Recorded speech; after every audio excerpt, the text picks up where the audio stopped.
चरणों में गिरी, नारद हमारे पति कहाँ हैं बताओ। नारद ने कहा कोई दूसरा विषय हो तो बताओ, ये पति पत्नी के लफड़े से मैं बहुत दूर रहता हूं। जब से मुझे सुंदर की जगह बंदर का रूप मिला, नारद विषय तो यही है, ये बताओ तुम्हारे पिता कहाँ हैं। नारद जी को मालूम तो सब था, कुछ समय ध्यान लगाया और उसके बाद नेत्रों को खोला और नेत्रों को खोला और कहा पता तो लग गया लेकिन बताने से कोई लाभ नहीं है। अब और शंका बढ़ गई, और शंका बढ़ जाती, नहीं होता है?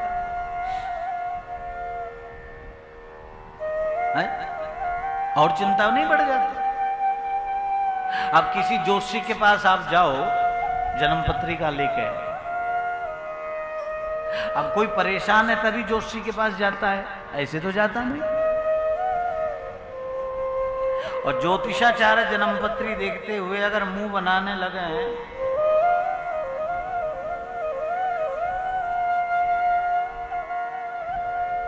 करना घटता है सबके साथ। या डॉक्टर रिपोर्ट देखते समय उसके चेहरे की अगर आप आकृति देखिए, अगर उसके चेहरे की आकृति बदल गई तो पेशेंट की धड़कन, वही डॉक्टर के चेहरे को ही देखता है, डॉक्टर पढ़ता रहता है रिपोर्ट, और अगर उसके चेहरे की आकृति बदली मतलब कुछ ना कुछ गड़बड़ है। कहते नारद जी महाराज ने कहा कि अब ऐसा विषय डाल दे कि पता तो लग गया पर बताने से कोई फायदा नहीं है। और चिंता हो गई, फायदा क्यों नहीं, कहां है? बताया नारद जी ने, अनसुईया के आश्रम में पहुंच गए ऐसे ऐसे। लाओ, नहीं अब नहीं मिलेंगे, अब तो जब बड़े होंगे अनसुईया उनकी दूसरी शादी करेगी, तुम तो मेरे साथ श्रीमन नारायण नारायण नारायण श्रीमन नारायण नारायण नारायण श्रीमन नारायण नारायण नारायण श्रीमन नारायण नारायण नारायण गाओ नारायण नारायण नारायण गाओ नारायण नारायण नारायण बोलो नारायण नारायण नारायण बोलो नारायण नारायण नारायण श्रीमन नारायण नारायण नारायण श्रीमन नारायण नारायण नारायण। नारद कोई तो उपाय होगा। नारद जी ने कहा एक ही उपाय है, क्या? उनकी शरण में जाओ, वही कृपा करें तो हो। ध्यान देना, गलती मत कर बैठना, नहीं पनिशमेंट सबको मिलता है। अब तो एक ही उपाय है। देखिए देवताओं को पनिशमेंट मिलता है तो मनुष्यों की तो बात क्या, समझ रहे हो? और मनुष्य का धर्म है जीवन जिए लेकिन विचार पूर्वक जिए। विचार होना चाहिए, क्या खाना है क्या नहीं खाना, क्या पीना है क्या नहीं पीना। मैंने बताया ना, हर चीज का विचार होना चाहिए। कैसे बैठना है, कैसे उठना है, कैसे बोलना है, कैसे चलना है।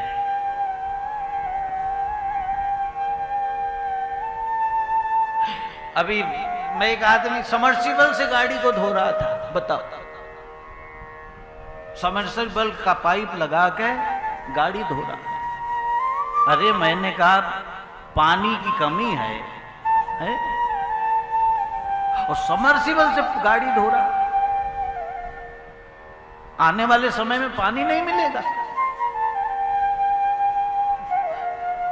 तो मुझसे कहता है कि मेरे ही बचाने से क्या होगा, दुनिया तो कर रही है। अरे मगर तुम सुधरोगे तो दुनिया भी सुधरेगी, ये विचार क्या होगा? तो वो कहता है कि मान लो मैं पानी खर्च कर रहा हूं तो जब सबको मिलेगा तो मुझे भी। मैं कहा नहीं, ऐसा नहीं होता, यही तो तुम्हारी गलत धारणा है। तुम्हें प्रकृति ऐसी जगह फेंक देगी जहां पे पानी नहीं होता।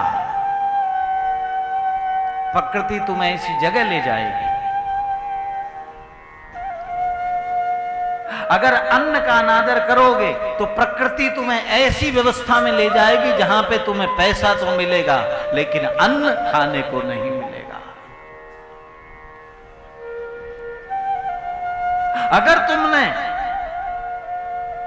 सही प्रयोग नहीं किया किसी भी चीज का तो वो तुमसे कुछ समय के बाद छीन ली जाएगी। मानव की देह तो मिलेगी लेकिन किसी कार्य करने के योग्य नहीं रहोगे, देखने के लिए मनुष्य रहोगे। ते मृत्यलोके भूभार भूता।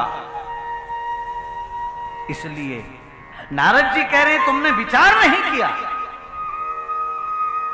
हर बात का विचार करो, करना चाहिए कि क्या करना है क्या नहीं करना। इसीलिए तो संतों ने कहा है, परमात्मा ने संकेत दिया है, मैंने मानव जन्म तुझको हीरा दिया। मैंने मानव जन्म तुझको हीरा दिया। जो तू बिरथा गवाए तो मैं क्या करूं। जो तू बिरथा गवाए तो मैं क्या करूं। जो तू बिरथा गवाए तो मैं क्या करूं। जो तू बिरथा गवाए तो मैं क्या करूं। मैंने मानव जन्म तुझको हीरा दिया। मैंने मानव जन्म तुझको हीरा दिया। जो तू बिरथा गवाए तो मैं क्या करूं। जो तू बिरथा गवाए तो मैं क्या करूं। अन्न धन भी मैंने तुझे खाने को दिया। अन्न धन भी मैंने खाने को दिया। मेवा मिष्ठान भी मैंने पैदा किया। मेवा मिष्ठान भी मैंने पैदा किया। फिर भी निर्दयी हो जीवों को सताने लगा। फिर भी निर्दयी जीवों को सताने लगा। और मांस मच्छियां दिखाने लगा। और मांस मच्छियां भी खाने लगा। जैसा करने लगा वैसा पाने लगा। जैसा करने लगा वैसा पाने लगा। जैसा करने लगा वैसा पाने लगा। जैसा करने लगा वैसा पाने लगा। जैसा करने लगा वैसा पाने लगा। जैसा करने लगा वैसा पाने लगा। अब आंसू बहाए तो मैं क्या करूं। अब आंसू बहाए तो मैं क्या करूं। अब आंसू बहाए तो मैं क्या करूं। अब आंसू बहाए तो मैं क्या करूं। मैंने मानव जन्म तुझको हीरा दिया। मैंने मानव जन्म तुझको हीरा दिया। इसको बिरथा गवाए तो मैं क्या करूं। इसको बिरथा गवाए तो मैं क्या करूं। माता जी ने को कहा नारद जी ने, जाओ हमें सेवा करनी हाँ करनी पड़ेगी तभी मिलेंगे, नहीं मिलने वाले नहीं, आपको जाना पड़ेगा। और तीनों देवियां गई हैं अनसुईया जी के आश्रम में। नियम तो सबके लिए बराबर है साहब। और तीनों देवियों ने कहते माता जी के आश्रम में रहकर सेवा की है। और आश्रम का मतलब ही होता है आकर के यहां पर श्रम करो, आकर यहां श्रम करो, उसी को कहते हैं आश्रम, है ना। इसीलिए हमारे यहां गृहस्थ को भी कहा गया है आश्रम, गृहस्थ आश्रम, वहां भी श्रम करो। ऐसा नहीं आए खाए पिए पड़े, कहते हैं तीनों देवियां सेवा कर रही हैं। एक दिन रात्रि का समय चरण सेवा हो रही थी और दुख नहीं संभला, लक्ष्मी जी के आंसुओं की धारा चरणों में गिरी। अनसुईया जी, क्या बात, किसी ने कुछ कहा, कोई अपमान किया, क्या बात, क्यों दुखी क्यों हो? महाराज, अब हमारा अपराध क्षमा करिए, हमारे पति हमें वापस कर दो। माता जी ने कहा, तुम्हारे पति कहाँ है? ये जो लेटे हैं ना झूले में। माता जी ने कहा, कैसी बात करती हो, ये 6-6 महीने के बच्चे, ये तो मेरे बेटे हैं, ये तुम्हारे पति कैसे हो सकते हैं? और कोई मानेगा? 6-6 महीने के बच्चे और बांस बराबर बहू है। कहते अंत में अत्रि ऋषि आए और उन्होंने कहा, दे दो, तोड़ना टूटे ये दिल को बुरा होता है, रही मन धागा प्रेम का, ओ मत तोड़ो चटकाई, ओ जोड़े से फिर ना जुड़े, ओ जुड़े गांठ पड़ जाए। अब मत खींचो रस्सी को, नहीं टूट जाएगी। कहते हैं पति की आज्ञा हुई, जल का हाथ में लिया और हे परमात्मा, अगर मेरा पतिव्रत धर्म सत्य हो तो तीनों बालक अपने वास्तविक स्वरूप में आए। जैसे छींटा मारा, त्रिदेव खड़े हो गए। तीनों देवताओं ने माता जी के चरणों में प्रणाम किया है। भगवान विष्णु ने कहा, बड़ा आनंद था, आपकी गोद में रहते थे, पर पता नहीं ये भूतनियां कहां से आ गईं। माता जी आपके चरणों में फिर से आना चाहते हैं। माता जी ने आशीर्वाद दिया। दत्तात्रेय, दुर्वासा, चंद्रमा के रूप में पुनः तीनों देवता आते हैं। दत्तात्रेय के रूप में भगवान श्री हरि आए, दुर्वासा के रूप में भगवान भूत भावन महेश्वर आए और चंद्रमा के रूप में ब्रह्मा जी का आगमन हुआ। इस तरह भाव से ओतप्रोत अनसुईया चरित्र सुनाया। इसके बाद सती चरित्र सुनाया। सती महाराज दक्ष को ब्याही गई थी। सती का चरित्र हुआ। दक्ष जो है वो भगवान शिव से द्रोह करता था, और दक्ष का मतलब होता है बुद्धिमान। बुद्धिमान होना अच्छी बात है, लेकिन बुद्धि का अहंकार होना अच्छी बात नहीं है। दक्ष को बुद्धि का अहंकार हो गया था और भगवान शिव से द्रोह करने लगा था। कहते हैं यज्ञ किया, यज्ञ में समय से नहीं पहुंचा, इसलिए भगवान शिव नाराज हुए और भगवान शिव से द्रोह रखने लगा। दूसरा यज्ञ कनखल में किया, हरिद्वार के समीप, सभी को बुलाया, लेकिन भगवान शिव को निमंत्रण नहीं दिया द्वेष के कारण। और यज्ञ करो, पूजा करो, पाठ करो, कोई भी धार्मिक कार्य करो या कैसा भी, लेकिन उसके पीछे भावना तुम्हारी शुद्ध होनी चाहिए, क्योंकि भावना जब शुद्ध होगी तभी यज्ञकर्ता को फल की प्राप्ति होती है। कहते हैं महाराज भगवान शिव नहीं पहुंचे। अंत में सती जी को बहुत समझाया, लेकिन सती नहीं मानी। सती यज्ञ में गई हैं और वहां पर कटहु नदी का शंभु कर भागा।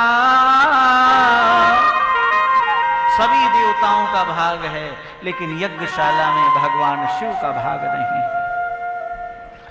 वन में बड़ा क्रोध उत्पन्न हुआ। मेरे पति को देव समाज से अलग कर दिया। महाराज दक्ष कहते हैं बाल खुल गए, जिब्या बाहर आ गई, हाथ में खड़ा आ गया। जयंती मंगला काली भद्रकाली कपालनी दुर्गा क्षमा शिवा धात्री, और पिता को नाम लेकर पुकारने लगी, दक्ष तू शिव की महिमा को क्या जाने, तूने शिव को देव समाज से अलग कर दिया।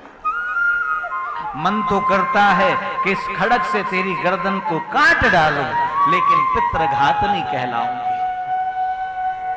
मुझे अफसोस हो रहा है, भगवान शिव ने मुझे मना किया था, लेकिन मैं पिता के मोह में यहां पर चली आई। और वो जगदम्बा काली के नेत्रों में आंसुओं की धार बह चली।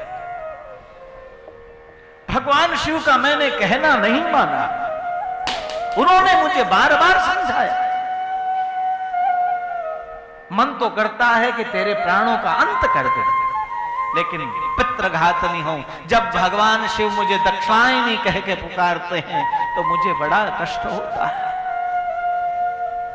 तेरे द्वारा उत्पन्न इस शरीर को ही नष्ट कर देती हूं। और यज्ञ कुंड, वहीं पर यज्ञशाला में योगाग्नि प्रकट हुई और शरीर को समाप्त कर दिया। अंत में भगवान वीरभद्र के द्वारा यज्ञ को अविध्वंस किया गया है। कहते हैं सती के शरीर को लेकर भगवान शिव बहुत समय तक घूमते रहे। भगवान श्री हरि के सुदर्शन के द्वारा उस शरीर को नष्ट कराया गया है। उसके टुकड़े जहां जहां गिरे वहां वहां सिद्ध पीठे बन गई। कहते हैं महाराज दक्ष को बकरे की गर्दन लगाई गई और अंत में सभी देवताओं ने भगवान की स्तुति की है, लेकिन दक्ष स्तुति नहीं कर सकता। सारा शरीर तो मनुष्य का है और गर्दन बकरे की है, क्योंकि सारे दिन मैं ही करता रहा ना कि मुझसे बड़ा कोई नहीं, मुझसे बड़ा कोई नहीं। तो परमात्मा ने कहा कि अब तुझे मैं वाली ही गर्दन दे दी जाती है, अब तू मैं ही मैं करता रहे। मैना ने मैना कहा तो मोल भयो 10-20, तो बकरी ने मैं कहा तो कबीर कटायो शीश। कहते हैं सती का चरित्र हुआ। उसके बाद महाराज मनु के सबसे बड़े पुत्र हैं कौन? उत्तानपाद, उनका चरित्र हुआ है। उत्तानपाद का मतलब है जिसका चरण उत्तम हो उसे उत्तानपाद कहा जाता है। और चरण उत्तम होने का मतलब क्या है? चरण उत्तम होने का मतलब जानते हो? जिसकी चाल चलन उत्तम हो वही उत्तानपाद माना जाता है। समझ रहे हो ना? समाज में जब चर्चा होती तो नहीं कहते कि उसकी चाल चलन ठीक नहीं है। और शरीर में सबसे उत्तम चरण होता है, और जिसका चरण उत्तम होता है वही उत्तानपाद होता है। क्योंकि अगर प्राप्त कर सकता है तो चरणों से ही प्राप्त कर सकता है। गोस्वामी जी महाराज कहते हैं जे पद जनक सुता उरला, जे पद जनक सुता उरला, कपट कुरंग संग धनु धार, कपट कुरंग संग धनु धार, कपट कुरंग संग धनु धार, कपट कुरंग संग धनु धार, जे पद पर सीतरी ऋषिदान, जे पद पर सीतरी ऋषिनारी, दंडक पावन कानन धार, दंडक कानन कावन धारी, जिन पायन के पादुकं भरत रहे मन लाय, जिन पायन के पादुकं भरत रहे मन लाय, ये पद आज विलोकी हो नैनन अब जाए, ये पद आज बिलोकी हो नैनन अब जाए। मंगल भवन अमंगल हारी, मंगल भवन अमंगल हारी, मंगल भवन अमंगल हारी, मंगल भवन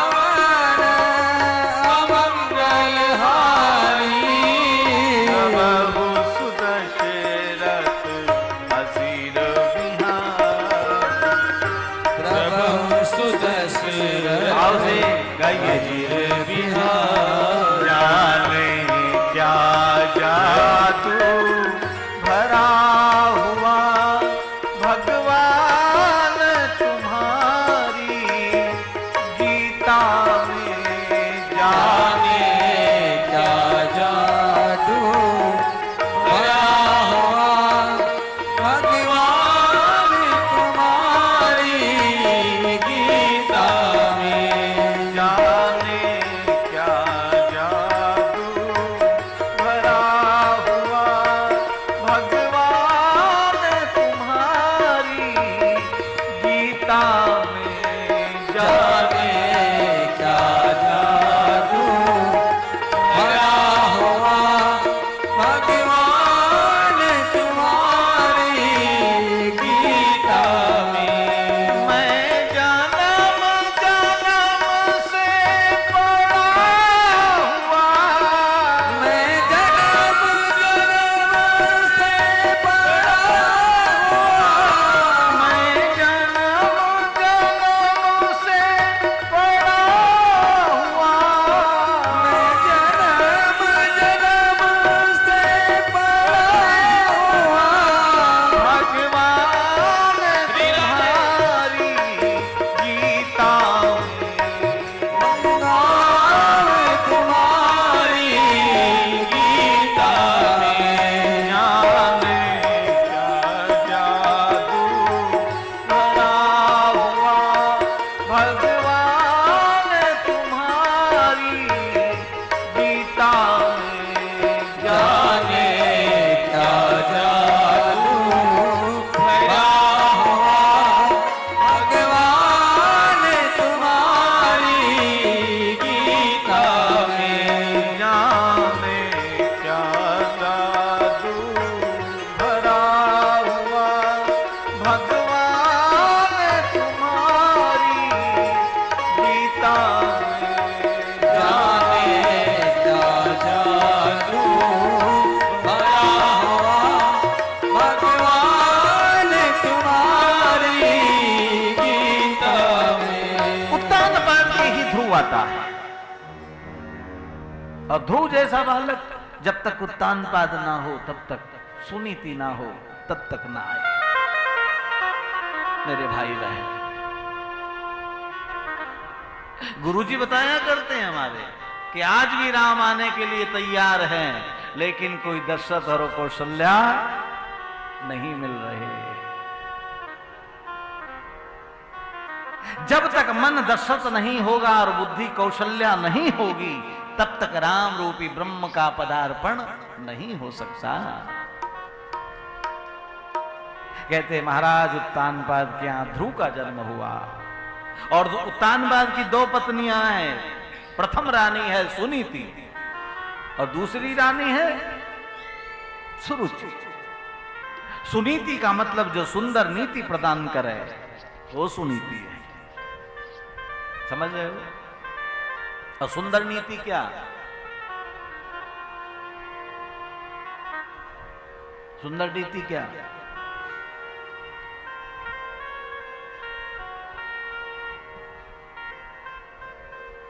देवरानी से लड़ाई हो गई है, मान लो, मान लो बेटा शाम को खेल के आ रहा है और बेटे ने आकर के मां से कहा चाची मिली थी। अच्छा, तो सुनीति होगी तो पहले ये पूछेगी तूने नमस्ते की, और सुरुचि होगी तो कहेगी कि तूने नमस्ते क्यों की जब मेरी लड़ाई है उससे।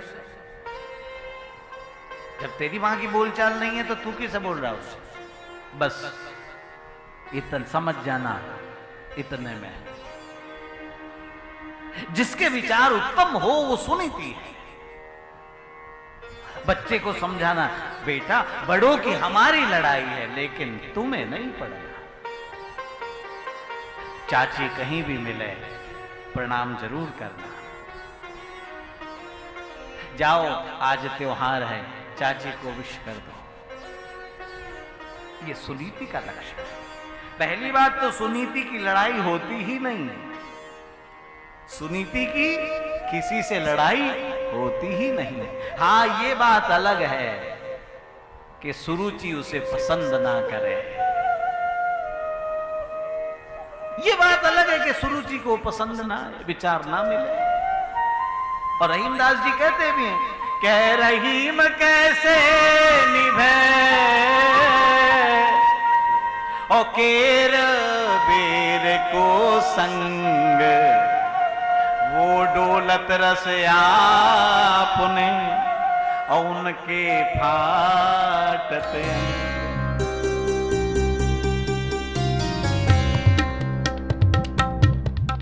आनंद टीवी से जुड़ने के लिए आप हमें व्हाट्सएप करें 9277395752 पर।